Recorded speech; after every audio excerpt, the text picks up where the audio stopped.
غلط سنا ہے آپ نے کہ اللہ جب کسی سے ناراض ہوتا ہے تو سجدے کی توفیق چھین لیتا ہے۔ اللہ ناراض نہیں ہوتا بھائی، اللہ دینے والوں میں سے ہے، لینے والوں میں سے نہیں ہے۔ اگر اللہ صرف کچھ گناہوں کی وجہ سے،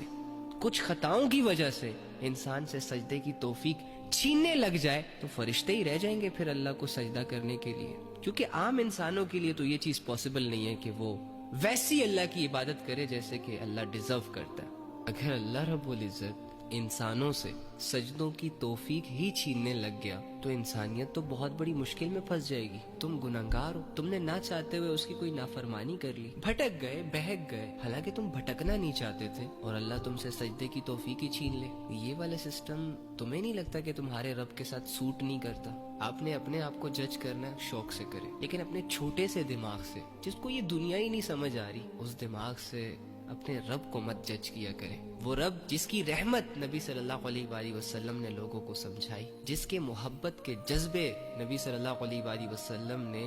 لوگوں کے دلوں میں ڈالے، اس رب کو اتنے تنگ زاویے سے نہ جج کیا کریں۔ جس دن تمہیں یہ یقین آ گیا نا کہ تمہارا رب باوجود اس کے کہ تم گناہگار ہو، بدکار ہو، تم اس سے دور جا رہے ہو، لیکن وہ رب تم سے اس کنڈیشن میں بھی راضی ہے، سٹل تمہارے گناہوں کو معاف کرنے کے لیے تیار ہے، تو پھر اللہ کی محبت میں تم سب کچھ چھوڑ دو گے۔